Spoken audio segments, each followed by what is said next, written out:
Hey, it's a Monday. It's Rumor and Innuendo. I'm Dominic D'Angelo of AdFreeShows.com, SEScoops.com, and BrassRingMedia.com. But per usual, I'm here with Mr. Robert Karplis, WD Creative _ish. Robert, we're kind of sort of both outside in a way. How do you like this Monday? We are kind of sort of both outside. I am like totally washed out and in the dark here, which is usually how Dom sounds most episodes. Just totally in the dark. No clue what's going on, but we are happy to be here on this beautiful Monday. I've got my nice tropical backdrop. Dom looks like he's hiding outside someone's apartment about to burgle. That's right. There's a very burgle. There's a very early burgle vibe going on to you right there, my man. I burgle it up. I'm actually at the Trace Brewery, where the barrels are. That's the cafe I'm at. I'm just on the outside patio area. So just you're at a hanging brewery out. and it's just barely noon. Best producer in the business. Yeah, I got iced coffee. It's iced coffee, everybody. You go to a brewery and get iced coffee? Yeah, because I don't drink that much, Robert. Here, I did drink this weekend, but not a lot. So. Wrestling Oldhead says, you two look like you're doing that face-to-face promo via satellite WWF used to do. You know what? Because there's not the little divider between us. There's usually a little, like, thing. Our format's a little strange looking. Oh, there it is. What? There's a little space. I was a little too close for Dom there. Shout out. Let's give some shout outs to some folks. Willie Thornbrew says, happy early birthday to Charles Robinson. You got a hell of a present from Johnson. That was quite the bounce Robinson took. Holy smokes, Robert. That was pretty nuts. Yes, Wrestling Old Head says, woke up this morning picturing Teddy Long managing Hikuleo. Holla, holla, holla. Talatonga. Playa. Nice stuff. I'm not going to lie. When I found out, so Scott Chaplin and I recorded a Patreon for Working Stiff yesterday. I did not know what Hikuleo's name was, and I thought he called him Taller Tonga, and it popped me to no end, and then I found out that literally his name is Talatonga. Like, that's such a Vince thing. Like, what are we going to call this one? Which one? The taller one? I don't know. Taller Tonga. It's good. Label it down. It's good stuff, pal. Oh, man, Cammy's power just ran out. Wow. Hot times there, Daddy. But yes, Robert, we had quite the busy weekend. SmackDown started off in Saudi Arabia. Then we went over to Night of Champions. Did you have any thoughts that you wanted to give off regarding SmackDown? Obviously, Punk did that Dr. Punkonomics promo. Were you producing that SmackDown based on the technical glitches? Excuse me? I'm joking. Best producer in the business. I loved the hell out of SmackDown. Yeah. So here's real quick, because there's a lot of stuff to cover and not a lot of time.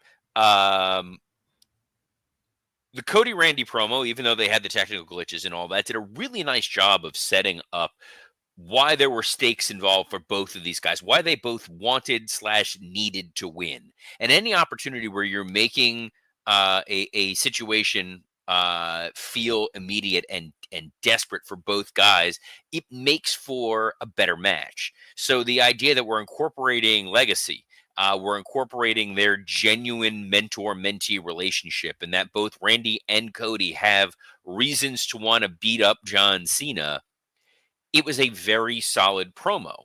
The matches on the show all accomplished storyline beat missions. JC Mateo, Jimmy Uso was a way to eliminate Jimmy, so he wasn't going to be a factor at Night of Champions. The tag match that they did with DIY versus Andrade and Rey Fenix was just a hell of a lot of fun. I could live without the Wyatts. I think we've already established this. I'm not all in on this Wyatt situation here. But the Nia Jax Tiffany Stratton match, give credit where credit is due. Nia Jax, when you put her in these types of matches, they conceal a lot of the issues and problems that she has in the ring, and that jumpsuit was concealing a lot otherwise. But yeah, you put her in a last woman standing match or a hardcore match or a tables match, you're going to get a couple of really fun spots. And then the main event, that John Cena CM Punk rap situation, was lame in the best ways possible. I loved it, Robert. I thought it was, because obviously Punk's not a rapper. and him coming out there at his age, kind of doing this whole bit was, I think, a lot of fun, and was a complete kind of pivot from what Cena did the week before in regards to, yeah, it was a parody and the pipe bomb thing, but it had a little bit more seriousness to it, and thoughts of, dog whistles, basically. So this was a little bit more of a lighthearted pivot that I thought made sense in the scheme of their feud going on. In the scheme of their feud going, okay. Yes. And the theme of their feud. Yeah, so it was cutesy, it was fine. The edgiest comment line, whatever it was related to them hiring back Nikki Bella. Yeah. Which was like, ooh, but not really. Ooh. It was Jackie Redmond, of all people, during the pre-show for the Night of Champions. They kind of hit the nail on the head. She's like, it was cheesy and it was hokey, but it worked. And I'm like, you know what? I can't disagree with that. Night of Champions. What did you think of that show, Mr. D'Angelo? I thought it was. I'll go and say, like, after consideration, I think it's probably the best Saudi show that they ever put on. Is that out of bounds to say? I think I thought it was. I liked what they did. They're hard to gauge because they're not. They haven't always been real shows or in continuity shows. They've been, some of them just sort of one-off, non-existent. To put it in a phrase like Mike Lawrence would understand, it was like that Moon Knight series on Disney Plus. It didn't really have any bearing on anything else, and they never mentioned it again. Now that's not the case. Again, there were 6 matches instead of 5. I love a 1 p.m. start time. Yeah. As an old man, give me a Sunday afternoon, like a Saturday afternoon, like it's like golf. It's like I'm going to sit down, I'm going to sit and just watch for a couple hours. No one's going to bug me. No one wants to be around me when I'm watching the wrestling. I'm like, you guys want to watch wrestling? Nah, we're good. You live your best life. And of the 6 matches, there was only one outright atrocious match. Was it the what was it for you? Women's Queen of the Ring finals. I didn't think that was that bad, though, to be honest. It was 8.5 minutes that somehow felt like it was 15 to 17 hours. Jade Cargill has not gotten better. And we're now to the point where you have to pretend that basic chain wrestling moves involving her are great. I feel like I'm in the witness protection program. Like I should be like I have distorted voices. I know, like right. I don't know. Now I sounded like the squid guy from Futurama. Oh, you did. Holy smokes. Yes. But hey, Night of Champions did kick off too with the King of the Ring finals. It's Cody and Randy. You enjoyed that match, and what did you think of that one? That match over-delivered significantly. That match, I got nervous early when Randy sells his back injuries the way that you would if you genuinely got hurt. Like when you land and you do the over-the-top selling, that's wrestling selling. When it's that, like, you land, and you know it is, like you bang your elbow, you hit your funny bone, your hand jerks in a weird way. Like the way he landed it and jerked his back immediately, it felt authentic. It felt like, oh man, Randy really hurt himself. No, he's just the best seller in the business when it comes to that. And it set the tone for the rest of the match. Cody hesitated for a moment and then still went after him and attacked the back. Randy hesitated, kicking Cody's head off, and it cost him King of the Ring. So you're going to get the Cody Rhodes John Cena match. We knew we would. We've now teed up. Orton has failed 2 years in a row to win King of the Ring. He's 1,000% turning heel and going to murder Cody. Yeah. It's just a matter of when that happens. Will it happen at SummerSlam? That'll be the question. Yeah. But I thought it was a good opener. I've got my thoughts, but yeah. We'll talk about that a little later on. Next match up, Robert, was, I'm trying to find it here on Forbes. Oh, I thought you had this all teed up, man. You're the best of the business. I had the link, and I'm trying to look. It's very bright here outside, and help me out here, Robert. What do we got? I'm gonna pull up the. Let me get the gimmick up. Who produces this show, huh? The guy who produced the audio video sync for the opening of SmackDown. It was Rhea Ripley beating Raquel Rodriguez in a street fight.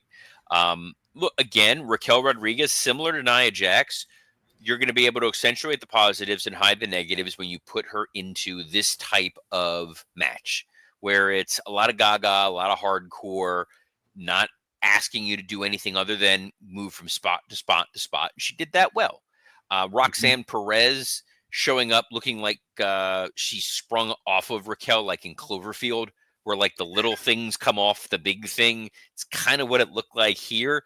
And Rhea survived. It was a brutal match. It was a good match. Crowd was definitely into it. Rhea Ripley looked like a big star. I'm good with it.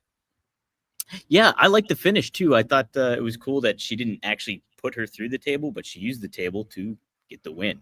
So I appreciated that as well. We also had, was it Sami Zayn next? Was that the next Sami match? Zayn carrying Cross. Mm-hmm.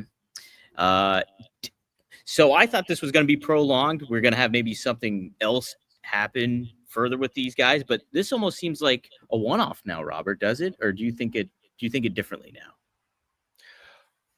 I'm curious where I feel like it's the fact that Karrion Kross is trying to draw something out of Sami Zayn, and he's going to say like, look what I did to Sami. I turned him into this killer, and now he's got the killer instinct, and now he's on his path to success.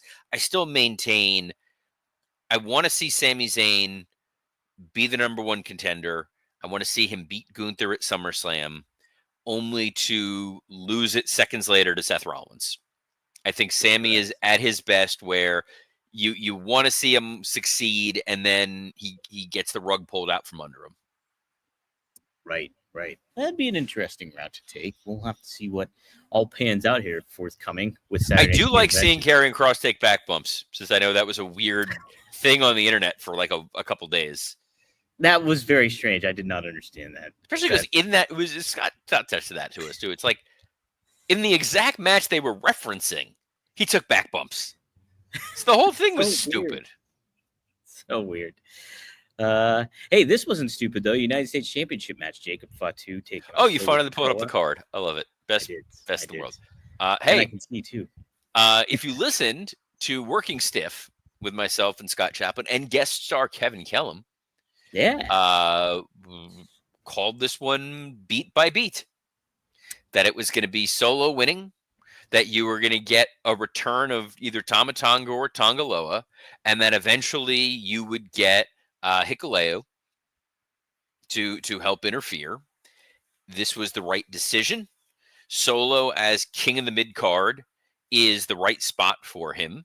Jacob being free of the U.S. title burden means he's raring to go and can do bigger and better things.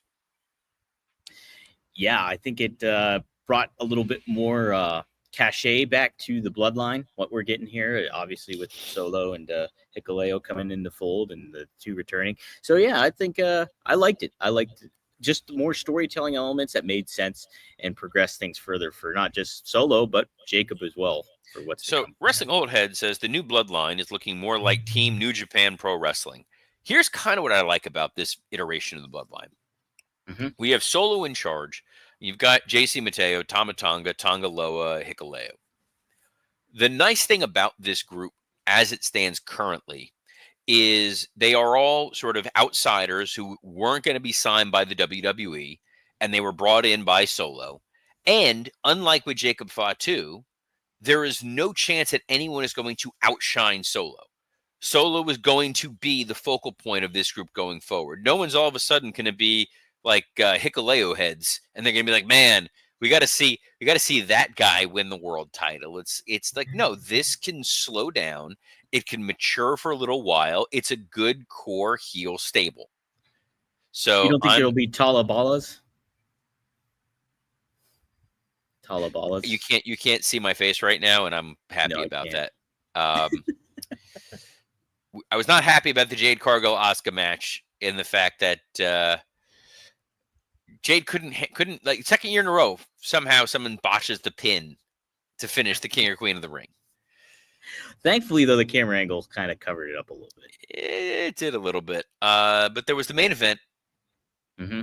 John Cena, CM Punk. Match starts.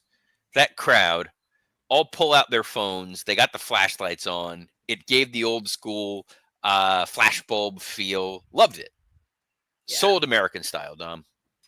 Yes, right. It was a fun match. It was this Cena's best match since coming back, do you think? This was Cena's best match since his return, which is very much damning this with faint praise. Yeah. It's like saying this is the best podcast you do, when it's like me or like Greg Gagne, really clearing that bar. But John and Punk worked a smart match. It was a little clunky at parts. It was a little Flair Piper WCW. The interferences made sense. I mean, that first ref bump, that dude was dead for like an hour. Oh yeah. They needed to have sent like air vac medical person. Like I just watched. I binged The Pit. Have you watched The Pit? No, I haven't. Because how are you not on this? Like I feel like you should have been an extra. Yeah, it's 15 hours long. It's 15 episodes, and if you watch it all over the course of essentially a day, you feel like you've lived that show, and it messes with your brain. It's really good, but it is super intense. What was super intense and not great were the variety of run-ins. So the Dangerous Alliance, I'm calling them that. I don't care. That run-in was made sense. It was cool. We teased the Cena Punk reunion. You got to see a flash of babyface John Cena where he hit the FU on Bronson Reed, which Bronson Reed like internally was marking out a little bit for, which was great. And then he did the heat miser face when doing the hug. You're like, oh no, he's gonna turn on Punk. We didn't quite get that. Penta, who doesn't understand the run-in concept, it was I'm gonna Jeff Hardy my way down in the ring. Don't do that. You're already outside of you're already outside somebody's window and you're doing this. It just looks super creepy. Yeah, people are probably looking, what the hell is that guy doing out there? Yeah. And that's what people may have been thinking when Sami Zayn did his run in and then he got taken out by Penta. Gotta love Penta. You gotta love him. The finish where Seth gave up trying to cash in on his own. He said, screw it. I'm just going to be like every diva in the early mid-2000s, and I'm going to screw Punk. And, now we've got John Cena still champion. This is great. You can pivot to a CM Punk, Seth Rollins match at SummerSlam, which is great. Or maybe, look, there's a lot of fantasy booking you can do there where you get that match at SummerSlam, and then, boom, that's where Drew returns. And then, boom, that's where Roman returns. Like, there's intrigue. Let's call it that, Mr. D'Angelo. There's intrigue. There is intrigue. There is. Yeah, I thought it was it was crazy, all the hijinks that went on. But ultimately, it was cool to see Punk and Cena back in the ring. And, yeah, I think it's a very fair analogy, the Flair and Piper WCW era kind of stuff. But overall, I think it paid off. And hey, if you want to go back to Punk versus Cena, you can. And I think it set that up a little bit pretty nicely too. Did want to add, do you think the tease of the Cena baby face and then a little tease of Cody turning heel, is that a little foreshadowing, Robert, we got cooking? It's possible. We'll see. I think that they're just kind of figuring out as they go along with the John Cena stuff. So I feel like they have a roadmap, they have a plan, then Dwayne pops his head in and it mucks with things. But, we'll find out tonight in early Raw, which I also very much love. Are you going? Yes. No, I can't. Tickets too expensive. And they didn't do credentials this time around, so not having any of that. But this is nonsense. I know. I was going to be on the beat. No dice this time. Well, so Raw starts at 6 tonight because they're taping Raw and SmackDown back to back. So Pittsburgh getting a super show taping so that they can not have to work on 4th of July. Yeah, which is nice. Give a little break ski to these folks. And but before they do that, we do have a pretty decent show lined up, at least for Raw. Well, you got a jet lag crew. So you're going to lean on a lot of the guys who didn't have to make that trip. I'm all for it. Right. Yeah. So headlined kind of by Sheamus versus Rusev, right? Are you intrigued by this match, or this will be a hard-hitting one for sure? Hottest match of 2009. So excited. It's the Obama years Raw all of a sudden. But no, I think it'll be fun. I think that they're going to beat the hell out of each other. It's a chance to really solidify Rusev as a dominant heel again. Yeah, this is a really, really good opportunity for that. I wonder, it'll be interesting to see where they put that on the show, I think, too. We have the World Tag Team Championships on the line. New Day is going to be defending their titles against Judgment Day. That'd be Finn Balor and JD McDonough. What a day. Any thoughts on that, Robert? I don't see any reason to take the tag titles off of New Day at the moment. Mm-hmm. Just because I kind of feel like you could get some further heat out of them going forward and have a babyface team beat them. Having a heel team like Judgment Day beat New Day, I don't love it unless we're trying to forward the idea that Roxanne Perez helps them win. So maybe it's Dom messes it up. Not that Dom's mess things up. Never, Robert. We're pretty perfect. But I think this is will be a storytelling element for maybe the further fracturing of Judgment Day and tension within the group and stuff like that.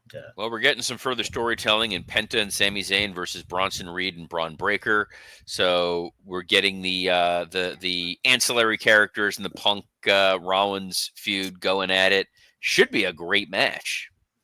Yeah, it should be really pretty two different styles, obviously, on each side of the ring. So it'll be a fun one, I think, Robert. They'll complement one another well. We do have the World Heavyweight Champion Gunther set to appear as well in front of those Pittsburghers. Any thoughts on that?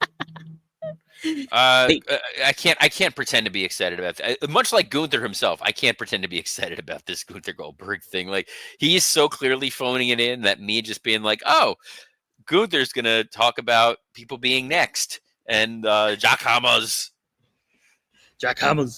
I love it. I can't wait. I'm really excited for this match, Robert. I know I'm in the minority. I think you are very much in the minority on this one. At least online. I think there's a bigger fan base that was more intrigued to Gunther and Goldberg. Yes, they're in Saudi. Oh, hey, who else was in Saudi yesterday? It was Rhea Ripley, and she's set to kick off the show, Robert. All right. I don't know. I guess it's feuding with Io Sky coming up here. It makes sense, right? Or does it? I don't know. Well, I mean, she did win her match. So I guess this is her trying to say she wants the shot. Maybe Asuka comes out and Asuka talks about how she didn't technically get pinned. Maybe we get Asuka and Rhea. Yeah, I mean, I'd be more for that, I think, even than the title match at this juncture. Just because that's those two going at it would be fun. And that might happen at Evolution, which Nick Aldis and Adam Pearce will have an announcement to make tonight regarding that show.